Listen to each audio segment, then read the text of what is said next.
This is my friend Dave. He has been a childhood friend and my roommate over the summer while living at the studio. Sadly, he is now moving. There he is, loading up his car. David is a great young man, and I thought it would be fun to ask him a few questions about our time living together before he leaves. Okay, it's a big test here. Okay. So the first, just to get this out of the way, are you leaving because of me? Yes. I knew it. Okay, what was one really weird thing that you noticed about me while living with me? Your incessant ability to wake up early in the morning and be incredibly active when I wake up, I'm like, what the hell is he doing upstairs? You can actually hear me? Oh yeah. Be like every morning I'd be like, Really? well, Jerome's awake. Why didn't you tell me? I didn't think you actually would hear me. He's either reading books or typing, and somehow it's like boom, boom, boom, boom. It's the steps. They're so loud. What's your favorite thing to do? Here or in general? In general. In general. I like cooking steak. Yeah, I was gonna. Darn it, that's one of the other questions. Okay, well now, how do you cook the best steak? You got to get your steak. You got to thaw your steak. Or just don't freeze it, first of all. Just don't. Salt goes first, then pepper, because the salt works its way into the meat quicker. Butter and a little bit of oil. And you got to get it almost smoking, not smoking, but like smiling at you. You look at the top. Smiling at you? Yeah, it's the reference for oil in the pan, smiling at you. So you look at the oil in the pan and you'll sort of see it like... Smile at you. I don't know how else to describe it. And then you throw your steak in, salted and peppered. And you have your butter in there as well. A little bit of butter, about even Steven butter to oil. Both hot. And the butter makes it taste really good and get all nice and caramely. And then the oil keeps it from burning onto the pan. And you put a little bit on one side, you brown it, you flip it.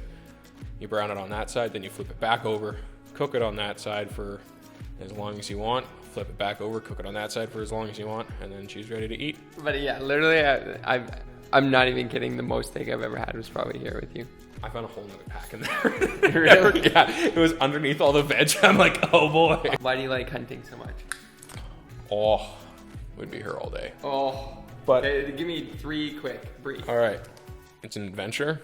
You're alone with your thoughts. It's quiet. I really like it personally because it's when I feel very alone, and I like. Sometimes it's nice to be alone, but also you feel very together because you're like in tune with nature. I don't know how else to say that without sounding kind of hippie-ish, but at the same time, you know, I'm not very good at sitting down and praying.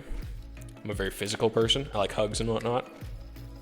So when I'm out in nature, it's like very immersive. You're very surrounded by like God's creation and whatnot. So I feel like, you know, I imagine that's how people who really like to pray feel when they're praying. But I'm like in the middle of the bush sitting there, and then you have like 2 moose come by that are like 8 foot tall, and you're like, holy crap, look at that thing. And then and you hunt an animal and you take its life and you thank the animal and you bring it home and you get to prepare it and respect the animal by using what's left, and then you get to provide for people. And like we cooked some goose we got together, and I'm taking deer out there. I'm looking forward to cooking some up for my cousin and being like, ha, that's deer. It'll be so.